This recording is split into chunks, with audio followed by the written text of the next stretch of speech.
ونعوذ بالله من شرور أنفسنا ومن سيئات أعمالنا من يهده الله فلا مضل له ومن يضلله فلا هادي له وأشهد أن لا إله إلا الله وحده لا شريك له وأشهد أن سيدنا ونبينا ومولانا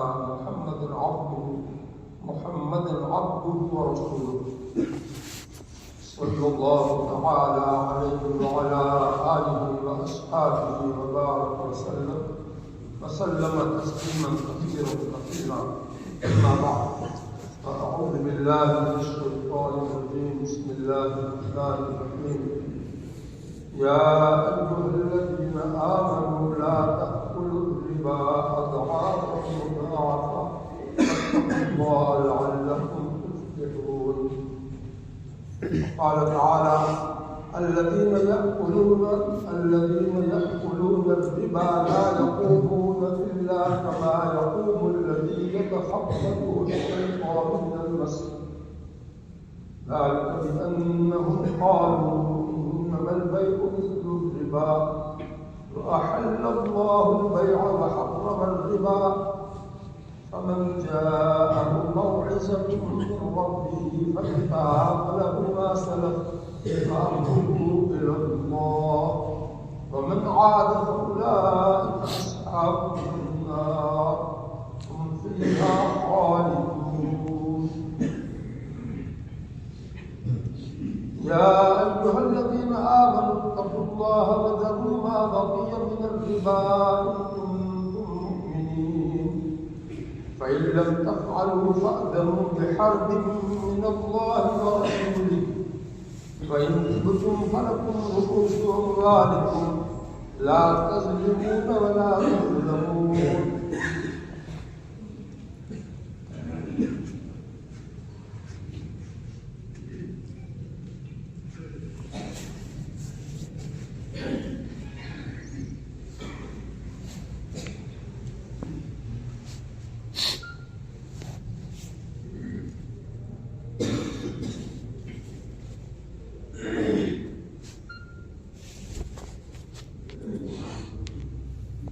صلى الله عليه وسلم طلب كسب الحلال فريضة بعد الفريضة.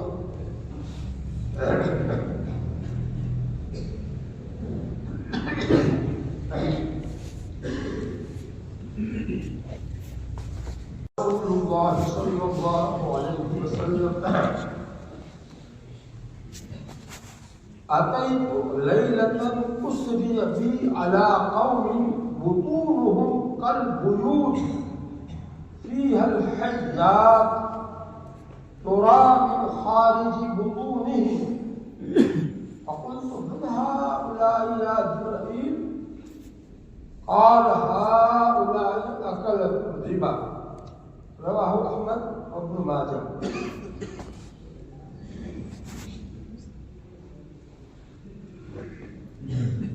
رسول الله صلى الله عليه وسلم الربا 70 جزءا أيسرها أن ينكح الرجل أمه.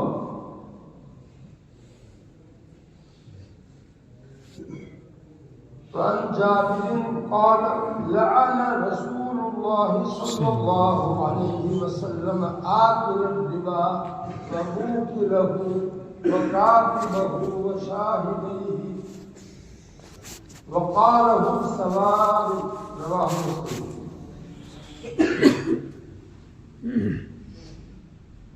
الله صلى الله عليه وسلم اجتنبوا السبع الموبقات.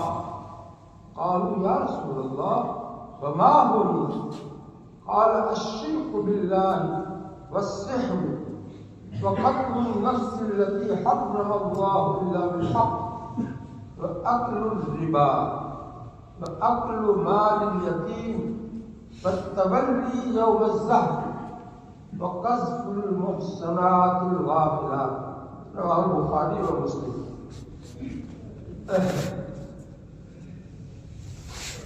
قابل احترام علماء کرام، میرے پیارے ایمانی بھائیوں ہے،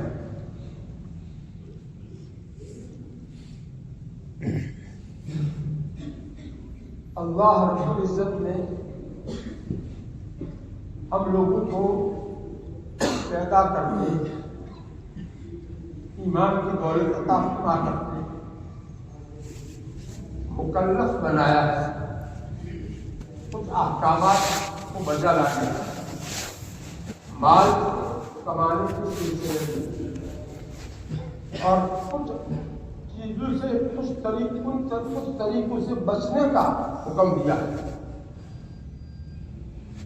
یعنی حلال طریقے سے مال کماؤ، حرام جو طریقے ہیں ان سے بچو، یہ حکم دیا ہے۔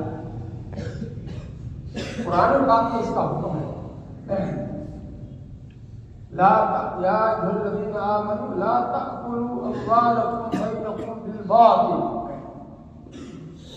اے ایمان والو تم آپس میں ایک دوسرے کا مال ناحق طریقے سے مت کھاؤ۔ ناحق طریقے سے کھانے کی ایک صورت تو یہ کہ آدمی چوری کر کے کھائے دوسرے کا مال، یا لوٹ لے دوسرے کے پاس، وہ تو کھلا ہوا ناحق مال ہے دوسرے کا۔ اور دوسرا اور بھی بہت سے طریقے اللہ تعالیٰ نے قرآن میں اللہ کے رسول صلی اللہ علیہ وسلم نے احادیث مبارکہ میں بیان کیے ہیں کہ وہ طریقے بھی اللہ کے نزدیک ناحق ہے، مال حاصل کرنے کے طریقے وہ بھی ناحق ہے، حرام ہے، ان سے بچنا فرض ہے۔ ابھی جو حدیث میں نے آپ کے سامنے پڑھی اس میں اللہ کے رسول صلی اللہ علیہ وسلم اللہ کی طرف سے یہ پیغام امت کو دے رہے ہیں کہ حلال طریقے سے مال کو کمانا فرض ہے۔ طلب کسب الحلال فریضۃ، صاف الفاظ فریضہ کا لفظ فرض کے معنی میں ہر ایک عامی آدمی بھی سمجھ سکتا ہے، اور اس میں حلال کا لفظ بھی ہے، طلب کسب الحلال، حلال مال کمانا یہ فرض ہے۔ اس کا مطلب یہ ہے کہ حرام طریقے سے بچنا ضروری ہے، تبھی تو آدمی حلال طریقے سے کمانے والا کہلائے گا۔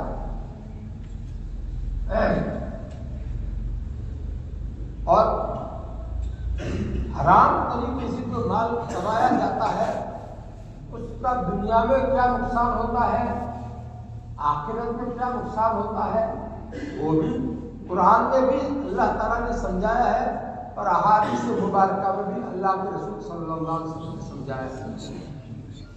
ان حرام طریقوں میں سے بہت بھاری حرام، بہت بڑے درجے کا گناہ، کبیرہ گناہ، سخت خبیث ترین گناہ وہ ہے سود کا معاملہ کرنا،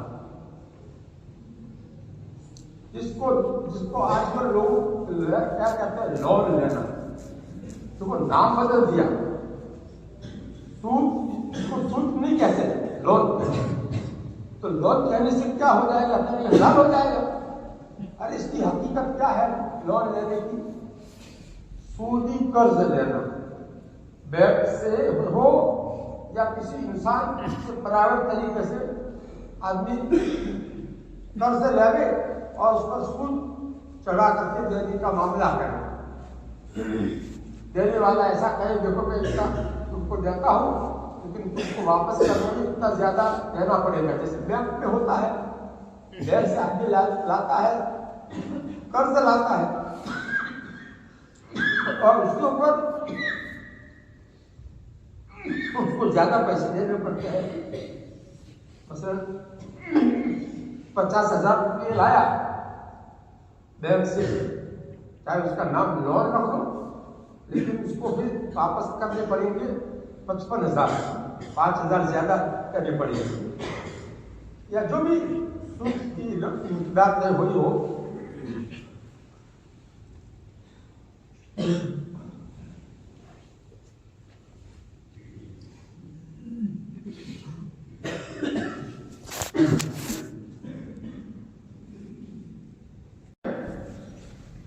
قرآن میں اللہ رب العزت نے صاف الفاظ میں ایمان والوں کو حکم دیا ہے یا الذین آمنوا لا تأکلوا الربا، اے ایمان والو تم سود مت کھاؤ. تو دوسری آیت میں سود کھانے والوں کا انجام آخرت میں قیامت کے دن ان کی کیسی بری حالت ہوگی، ان کی سزا بیان کی ہے. اللہ تعالیٰ کی سزا بیان فرما ہے الذین یأکلون الربا لا یقومون الا کما یقوم الذی یتخبطہ الشیطان من المس. جو لوگ سود کھاتے ہیں، سود لیتے ہیں، وہ لوگ قیامت کے دن اپنی قبروں سے جب اٹھیں گے تو پاگل آدمی جس کے اوپر جنات سوار ہو گیا ہو وہ کیسا لڑکتا ہوا پھٹکتا ہوا پھرتا ہے، ایسا جو ہے ڈولتا ہوا یہ قبر سے اٹھے گا. دنیا میں آپ دیکھتے ہیں جس کے اوپر جنات سوار ہوتا ہے تو کیسا وہ ڈولتا ہوا پھٹکتا ہوا جاتا ہے. ایسی بری حالت ہوگی اس کی، یہ اس کا دماغ جو ہے وہ توازن پر نہیں ہوگا. سود لینے کی سزا قیامت کے دن اللہ تعالیٰ فرما رہے ہیں تو یقینی بات ہے کہ نہیں. دنیا میں آدمی چٹنی روٹی کھا کر جو ہے گزارا کر لے، جھوپڑی میں رہ لے، جیسے بھی کپڑے ملے پہن لے، سواری طے نہ ہو تو کوئی بات نہیں، لیکن پیدل جاؤں گا میں اپنی ضرورت پر، اللہ تعالیٰ نے پیار دی اسی کی ضرورت پوری کروں گا. مجھے یہ سود لون کے اوپر میں کوئی چیز نہیں لوں گا کیونکہ اس کا انجام اتنا خطرناک ہے. اللہ تعالیٰ اس کے اوپر جنگ کا الٹیمیٹم دیتے ہیں کہ جو تم نے یہ سود کو نہیں چھوڑا تو اللہ اس کے رسول کی طرف سے جنگ کا اعلان سن لو، یعنی تلوار سے تم کو ٹھکانے لگایا جائے گا. تم سیدھے نہیں مانو گے تو تلوار سے تم کو ٹھکانے لگایا جائے گا. ہمارے رسول جو ہے تم کو ٹھکانے لگائے گا ہماری طرف سے. کتنا بھاری یہ اعلان ہے اللہ تعالیٰ کی طرف سے. سود لینے والوں کے لیے کتنا بھاری اعلان ہے، اتنا بھاری، اتنی بھاری دھمکی قرآن میں یا حدیث میں کسی گناہ کے اوپر نہیں آئی ہے. نہ چوری کرنے پر ایسی وعید آئی ہے، نہ جو ہے زنا کرنے پر ایسی وعید آئی ہے، نہ کسی کا ناحق خون کرنے والے کے اوپر ایسی وعید آئی ہے. اتنی بھاری وعید اللہ تعالیٰ دے رہے ہیں.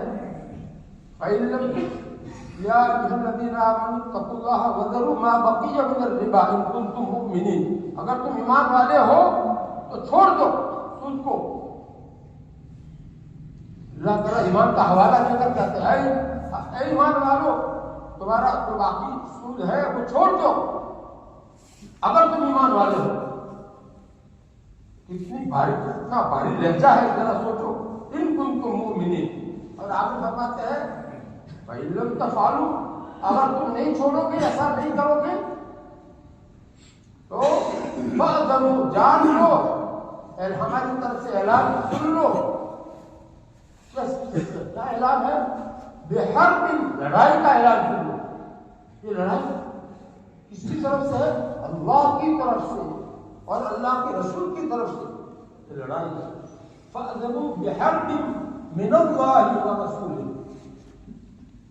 اتنا بھاری ڈانٹ اور اتنا بھاری الٹیمیٹم اللہ تعالیٰ نے اسی جگہ پر دیا ہے. اس لیے بھائی اس سے سچی پکی توبہ کر لو. جو گناہ ہو گیا اس سے سچی پکی توبہ کر لو اور آئندہ کے لیے پکا عہد کر لو کہ آئندہ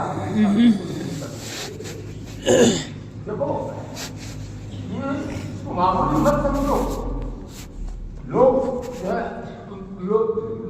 کسی کو اچھی گاڑی میں پھرتا ہوا دیکھ کر کے، اچھا بنگلہ بنا کر کے اس کی وجہ سے رشت میں آ جاؤ، یہ تو ہماری لیے بربادی کا ذریعہ ہے. مال میں رشت کرنا اور دوسرے سے آگے بڑھنے کی کوشش کرنا چاہے ناجائز طریقے سے مال آئے یہ تو بربادی والا طریقہ ہے، ہلاکت والا طریقہ ہے۔ مہلک اس کو کہا ہے ہلاک کر دینے والا۔ 7 گناہ جو بڑے بڑے ہیں اور ہلاک کر دینے والے ہیں، ان سے بچو۔ کون کہہ رہے ہیں؟ ہمارے پیارے نبی صلی اللہ علیہ وسلم رحمت للعالمین یہ فرما رہے ہیں۔ ان 7 گناہوں میں سے ایک گناہ کیا بتایا؟ اکل الربا، سود کھانا۔ ایک حدیث اور سن لو، ابھی میں نے یہ حدیث پڑھی تھی آپ کے سامنے، اس کا ترجمہ سنو۔ اللہ کے رسول صلی اللہ علیہ وسلم فرماتے ہیں کہ معراج والی رات میں 7واں آسمان پر اللہ تعالیٰ نے اپنے حبیب کو بلایا تھا کہ معراج میں اس رات کے اندر میرا گزر ہوا ایسی قوم کے پاس سے، میں ایسی جگہ سے گزرا کہ وہاں کچھ لوگ ان کے پیٹ ایسے تھے جیسے کمرہ ہوتا ہے۔ کمرہ جو ہے کتنا بڑا ہوتا ہے، جو ہے بچے رہتے ہیں، اس کا کمرہ سامنے رکھو تو کتنا بڑا کمرہ، اتنے بڑے بڑے ان لوگوں کے پیٹ تھے اور ان پیٹوں میں سانپ بھرے ہوئے تھے اور وہ سانپ باہر سے نظر آ رہے تھے۔ یہ اللہ کے نبی صلی اللہ علیہ وسلم نے اپنی آنکھوں سے دیکھا اور دیکھ کر کے امت کو بتایا، اور وہ آپ کی بتائی ہوئی بات محفوظ طریقے سے ہم تک پہنچی۔ آپ محدثین نے اس آپ کی حدیث کا بہت زیادہ اہتمام کر کے اس کی حفاظت کر کے ہم تک پہنچائی۔ ایسا خوفناک منظر اللہ کے نبی صلی اللہ علیہ وسلم نے اپنے آنکھوں سے دیکھا۔ معراج میں حضرت جبریل علیہ السلام حضور پاک صلی اللہ علیہ وسلم کے ساتھ میں تھے، تو پوچھا اے جبریل یہ کون لوگ ہیں؟ من ہؤلاء یا جبریل؟ تو اللہ کے حضرت جبریل علیہ السلام نے جواب دیا ہؤلاء اکلۃ الربا، یہ سود خور ہے، سود کھانے والے۔ دنیا میں ان کا کام تھا۔ یہ سود کو معمولی مت سمجھو، بہت بھاری گناہ ہے، اس پر لعنت آئی ہے۔ اللہ کے رسول صلی اللہ علیہ وسلم نے سود کھانے والے پر بھی لعنت کی ہے اور سود کھلانے والے پر، کھلانے والا ہے دینے والا۔ بینک سے لون اور سودی قرض لائے اور اس کے اوپر ہم سود بھرتے ہیں نا، تو یہ ہم موکل ربا ہوئے۔ عربی میں ہم اس حدیث کے مطابق ہم عاقل ربا تو نہ ہوئے لیکن موکل ربا ہوئے۔ موکل ربا یعنی سود کھلانے والا، یعنی دوسروں کو سود دینے والا، اس پر بھی لعنت اللہ کے رسول صلی اللہ علیہ وسلم نے لعنت کی۔ اتنی بھاری بددعا ہے لعنت، اور کون؟ اللہ کے رسول صلی اللہ علیہ وسلم کر رہے ہیں۔ الفاظ کیا ہے؟ لعن رسول اللہ صلی اللہ علیہ وسلم آکل الربا وموکلہ وکاتبہ وشاہدیہ۔ یہ سود کا معاملہ اتنا خبیث ترین اور اتنا بڑا بھاری معاملہ ہے، اتنا بھاری گناہ ہے کہ اس میں مدد کرنے والا بھی ملعون ہے۔ دستاویز لکھ کر کے مدد کرنے والا بھی ملعون ہے، اس میں گواہ بننے والا بھی ملعون ہے۔ اللہ کی پھٹکار ہے۔ اور یہ ایسی بددعا کون دے رہا ہے؟ اللہ کے رسول صلی اللہ علیہ وسلم دے رہے ہیں۔ لعنت فرمائی کس نے؟ رسول اللہ صلی اللہ علیہ وسلم نے لعنت فرمائی۔ کیا مطلب؟ اللہ کی رحمت سے دور ہو جاوے یہ لوگ، ایسی بھاری بددعا دی۔ اللہ کے رسول صلی اللہ علیہ وسلم کی بددعا کتنی بھاری ہے، سوچو۔ ایک معمولی آدمی بددعا کرتا ہے تو ہم ڈر جاتے ہیں، اور اللہ کے گناہوں سے پاک تمام نبی اس کی سردار وہ بددعا دے رہے ہیں، لعنت کی، سخت لعنت کی بددعا۔ یہ معمولی بات ہے؟ اس لیے آج تک جو یہ گناہ دل سے بھی ہوا ہو، 2 رکعت صلاۃ التوبہ کر کر کے اللہ کے سامنے اچھی طرح سے دل سے دل میں ندامت پیدا کرتے ہیں اس کا عذاب بڑا خطرناک ہے، میرا کیا ہوگا آخرت قیامت میں کیا ہوگا. اپنے خود کو بھی جو ہے توبہ کو پہلے آمادہ کرو اور سچی توبہ کرو. آپ کی توبہ کو دیکھ کر کے دوسرے لوگوں دیکھنے والوں کو بھی ایسی توفیق مل جائے تو میں بھی اس طرح سے توبہ کروں، میں بھی اس طرح سے اللہ کے سامنے رو رو کر کے معافی مانگ لوں اور آئندہ عہد کر لوں کہ گناہ بالکل نہیں کروں گا، لوٹ لینے کا گناہ بالکل نہیں کروں گا. بار بار اللہ رب العزت سے معافی مانگو اور ہونے کی کوشش کرو، ہونے کی شکل بناؤ تاکہ اللہ تعالیٰ کو رحم آ جائے اور ہمارے پچھلے گناہ کو معاف کر اور آئندہ پھر پکا عہد کر لو کہ اللہ میں بالکل یہ گناہ آئندہ نہیں کروں گا. اتنا بھاری گناہ جس کو آپ نے آپ کے رسول صلی اللہ علیہ وسلم نے بیان کیا، ہمیں اس کا اتنا بھاری ہونا معلوم نہیں تھا.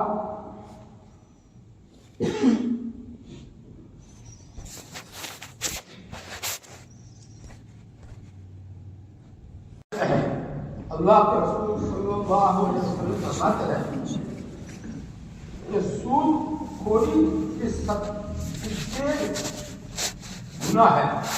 سود خوری کے 70 گناہ ہوتے ہیں، 70 گناہ. یہ ایک گناہ اتنا بھاری ہے کہ اس کی وجہ سے آدمی 70 گناہ کا مرتکب ہو جاتا ہے. اور ان 70 گناہوں میں سے معمولی درجے کا گناہ یہ ہے کہ آدمی اپنی ماں کے ساتھ بدکاری کرے. کتنا خراب معاملہ ہے. اگر کوئی آدمی اپنی ماں کے ساتھ منہ کالا کرے تو لوگ پھو کریں گے کہ نہیں؟ کیا اس کو کیا ہو گیا؟ پاگل ہو گیا؟ کیا ہو گیا؟ اس کو داخلے میں داخل کرو. اس نے ایسا کر دیا اپنی ماں کے ساتھ، پورا معاشرہ اس کو گالیاں دے گا کہ نہیں؟ یہ ایک حصے کا گناہ ہے. سود کے اندر جو 70 حصے ہیں گناہ کے، اس میں ایک حصے کا گناہ اتنا بھاری ہے.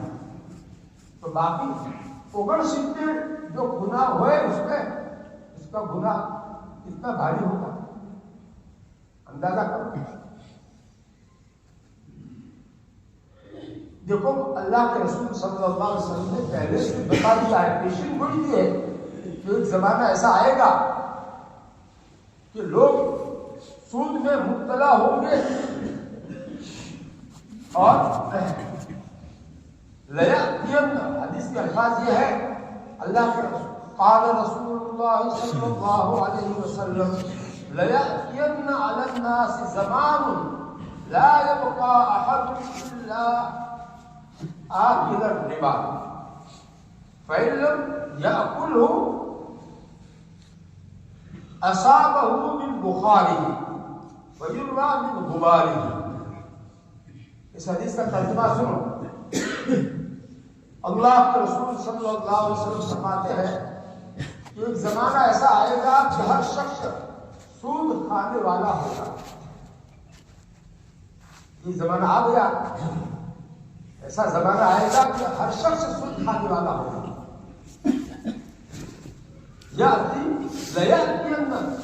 تاکید لا کر کے ضرور بھی ضرور لوگوں پر ایسا زمانہ آئے گا کہ اس میں کوئی بھی باقی نہیں رہے گا سود کھانے سے.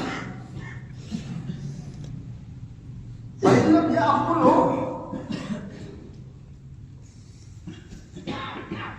اگر وہ خود سود نہ کھاوے نہ بھی کھاتا ہوگا تو سود کے اثرات، سود کا بخارات اور سود کا غبار تو ضرور اس کے اندر پہنچے گا.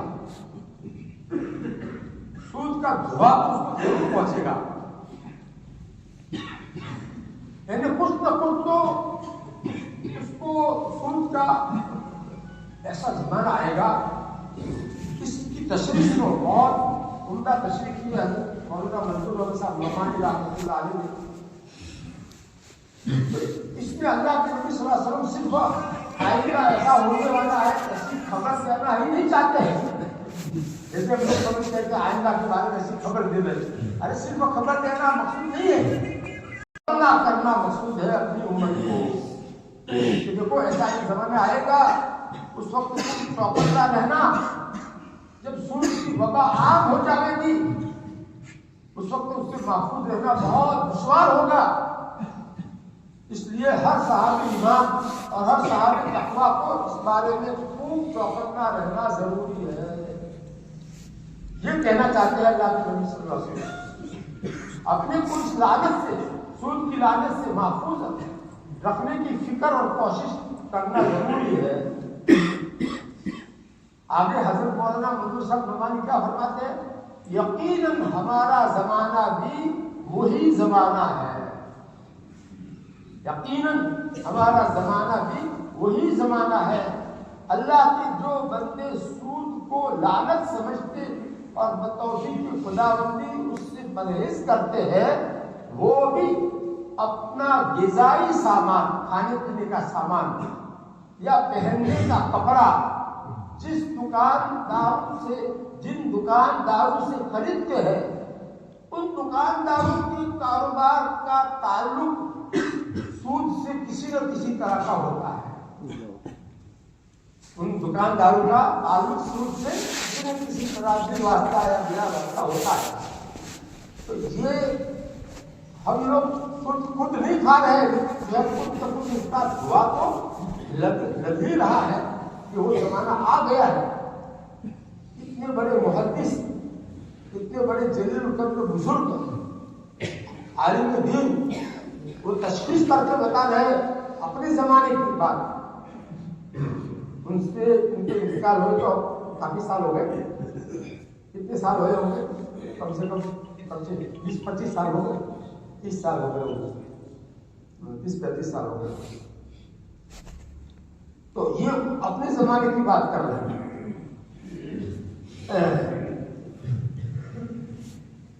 آج کل کسی کاروباری سلسلے کا سود سے محفوظ رہنا اتنا ہی مشکل ہے جتنا جنگل کے کسی درخت کا ہوا سے محفوظ رہنا۔ جنگل کا کوئی درخت ہوا سے محفوظ رہ سکتا ہے؟ ہوا تو لگے گی، ہوا سے کیسے محفوظ رہے گا؟ تو اسی طرح سے آج کل سودی معاملات سے عام ہو چکے ہیں۔ کاروبار کرنے والے ہم خود بچتے ہیں، لیکن غذائی چیزیں ہم تو خریدتے ہیں یا کپڑے جو ہمارے پاس آتے ہیں، وہ ان دکانداروں کے معاملات میں کچھ نہ کچھ سودی معاملہ ہوتا ہے۔ اس لیے صراحتاً سود سے تو بچنا آسان ہے، ہم خود بچ سکتے ہیں، اپنے اختیار کی بات ہے۔ ہم کیوں سودی معاملہ کریں؟ ہم کیوں لون لے لیں؟ کسی سے بھی لون ہم کیوں لے لیں؟ نہ بینک سے لیں گے نہ کسی انسان سے لیں گے۔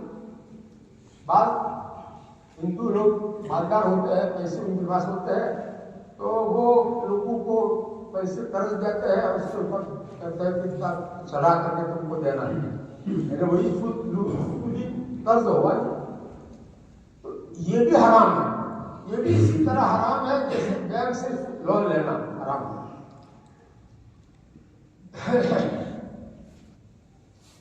اللہ تعالی ہم سب کو آخرت کا یقین نصیب فرمائے۔ آخرت حق ہے، جنت حق ہے، دوزخ حق ہے، عذاب قبر حق ہے، قیامت حق ہے۔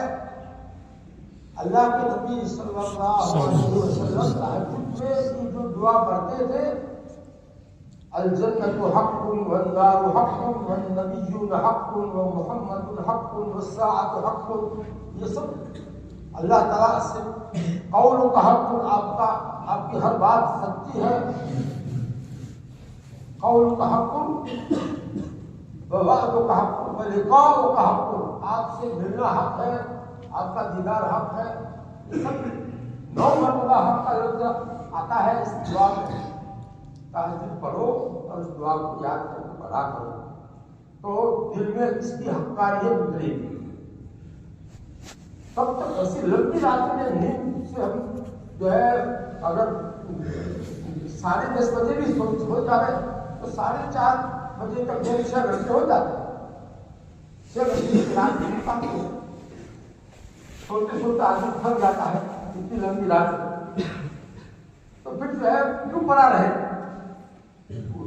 جو کر کے سنجا سے بھاری کو کر کے نماز پڑھے، 8 رکعت تہجد کی اللہ کے نبی صلی اللہ علیہ وسلم سے ثابت ہے عام حالات میں۔ یہ سود اتنی خطرناک چیز ہے، قباحت دل میں اتنی ہونی چاہیے، اس کو دل سے کتنا برا سمجھے، اللہ اس کے رسول کی نزدیک کی ہلاک کر دینے والی چیز ہے، اور اتنا بھاری اس کے اوپر الٹیمیٹم ہے اللہ تعالیٰ کی طرف سے، تو اس سے نفرت کرو، اس سے بچو، کبھی بھی اس کے قریب بھی نہ جاؤ۔ ارے سمجھتے ہو بات کو یا صرف کانوں سے سنتے ہو، دل میں اتار لیتے ہو؟ اب یہاں جو بوڑھے آئے ہیں ان کے پوتے جوان ہوں گے، ان کے نواسے جوان ہوں گے، اور وہ جو ہے ایسے کام کرتے ہوں گے، تو ذمہ داری ہے ماں باپ کی بھی، اور دوسرے نمبر پر ماں باپ اگر نہیں ہے تو دادا کی ذمہ داری ہے، دادی کی ذمہ داری اگر وہ ہے کہ ان کو ہم اتنے بھاری گناہ سے بچنے کے لیے نصیحت کریں، اچھی طرح سے سمجھاویں اور ڈراویں اللہ کے عذاب سے۔ دیکھو یہ رزق ہے دنیا میں آگے بڑھنے کی رزق، میں بھی اسی کے جیسا مکان بنا دوں، میں بھی اسی جیسی سواری لے آؤں، میں بھی اسی جیسے کپڑے پہنوں، میں بھی یہ سب جو ہے رزق، اس کو تنافس کہتے ہیں۔ حدیث شریف میں ہے کہ مجھے اللہ کے نبی صلی اللہ علیہ وسلم صحابہ کہہ رہے ہیں مجھے خطرہ ہے کہ تمہارے فقر سے مجھے ڈر نہیں ہے کہ تم اسلام چھوڑ دو اور بربادی کے کنارے پہنچ جاؤ گے، لیکن مجھے مال اور ریل پہ جب ہوگی تو اس سے مجھے ڈر ہے کہ تم ایک دوسرے سے آگے بڑھنے کی کوشش کرو گے اور اس پہ ہلاک ہو جاؤ گے۔ جیسے پہلی امت میں جو ہے مال کے اندر ایک دوسرے سے آگے بڑھنے کی انہوں نے کوشش کی اور اس میں وہ ہلاک ہو گئی۔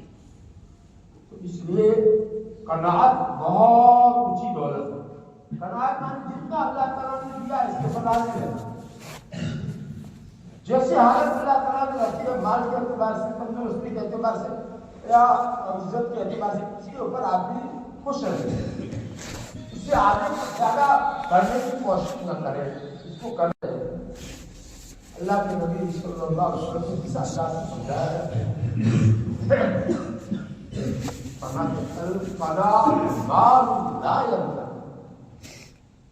قناعت ایسا مال ہے جو کبھی ختم نہیں ہوتا۔ یہ مال تو کتنا ہی ہوا آپ کے پاس ختم ہو جاتا ہے، خرچ کرنے سے ختم ہو جاتا ہے، لیکن قناعت کی صفت جس کو مل گئی وہ تو جو بھی ملے گا، سوکھی روٹی ملے گی اس پر بھی خوش، وہ جو ہے جیسے بھی کپڑے پھٹے ہوئے ملے اس کے اوپر بھی خوش، جیسا بھی مکان مل ہے اس کے اوپر خوش۔ یہ اس کو یہ ہے نہیں کہ میں اچھا مکان بناؤں، اللہ تعالیٰ دیں گے تو بناؤں گا، نہیں ہے تو اسی میں رہوں،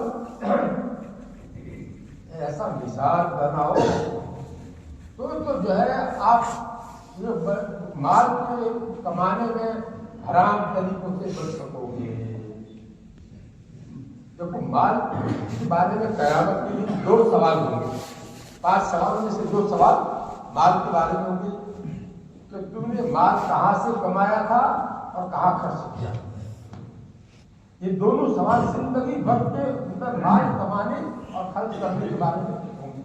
جب تک اس کا معقول جواب نہیں دیجیے گا اپنی جگہ سے ہٹ نہیں سکتے۔ کتنی بھاری بات، قبر میں 3 سوال اور قیامت کے دن 5 سوال، ان 5 سوال میں سے 2 سوال مال ہی سے تعلق ہے۔ اب بتاؤ کہ مال کے بارے میں ہم کو حلال پر ہی رہنا چاہیے یا حرام سے آگے حرام کے اندر بھی جانا چاہیے؟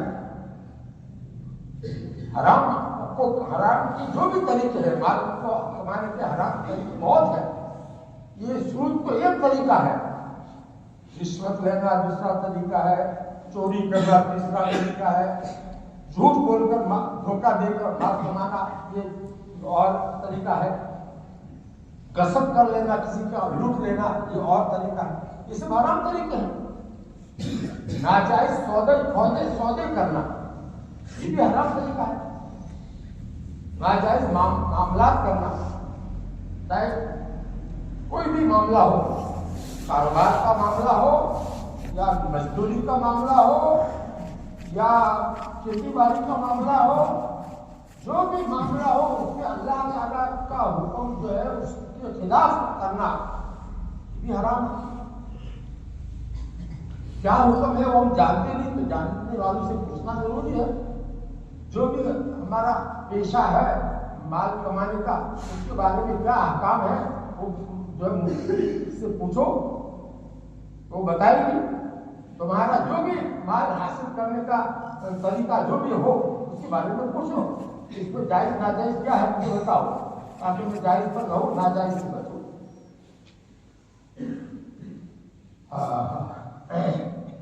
قرآن پاک میں اللہ رب العزت نے فرمایا ہے انما اموالکم و اولادکم فتنہ، تمہارا مال اور تمہاری اولاد یہ تمہارے امتحان کے لیے ہے۔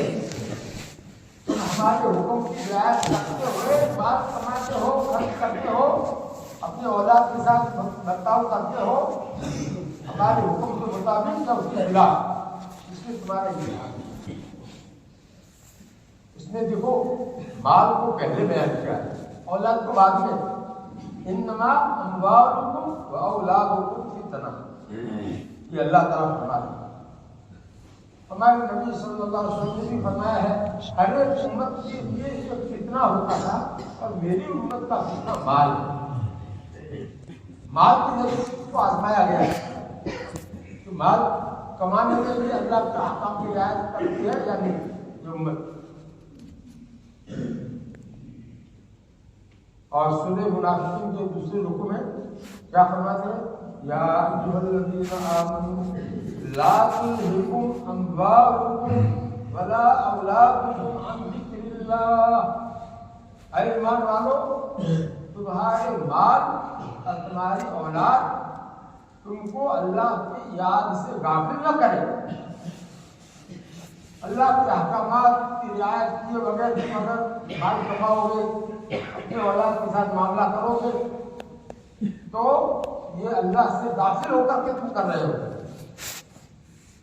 اللہ تعالیٰ کی عظمت اگر یاد ہوتی، اللہ تعالیٰ کی طاقت سامنے ہوتی تو کبھی بھی اللہ تعالیٰ کے حکم کے خلاف نہ کرتے۔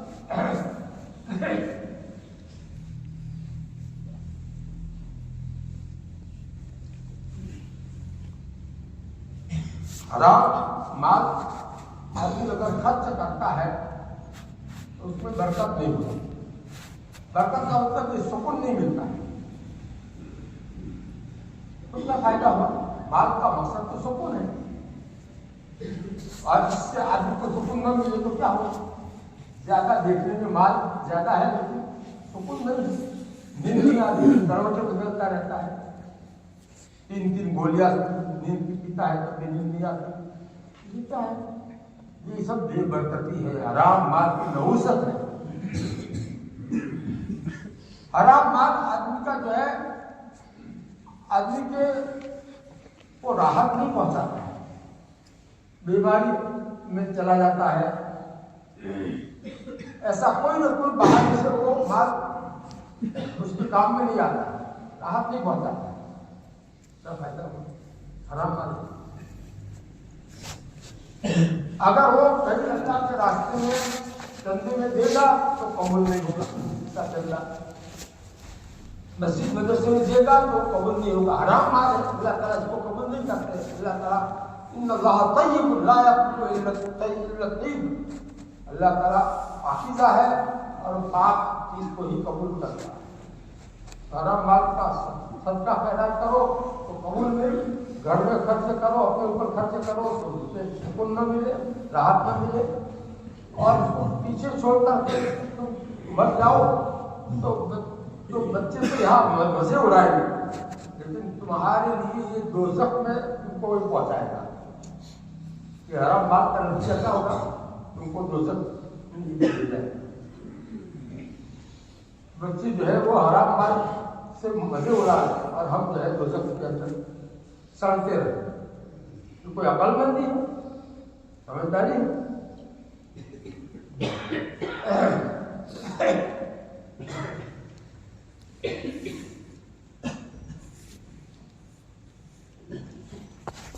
اب یہ قرآن پاک کی تفسیر میں سے تھوڑا سا سناتا چاہتا ہوں. سود خوری، سود کھانا اور دوسرے کو سود دینا، دونوں کے اوپر لعنت آئی ہے.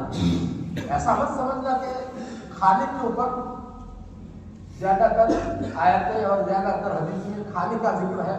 ہم تو صرف کھاتے نہیں ہیں، ہم تو دیتے ہیں. تو دینے والے پر بھی اللہ کے نبی صلی اللہ علیہ وسلم کی لعنت والی حدیث سنائی کہ نہیں؟ حدیث کی تشریح میں حضرت نے جو باتیں لکھی ہے میں چاہتا ہوں وہ آپ کو سنا دوں تاکہ اس دھوکے سے نکل جائے.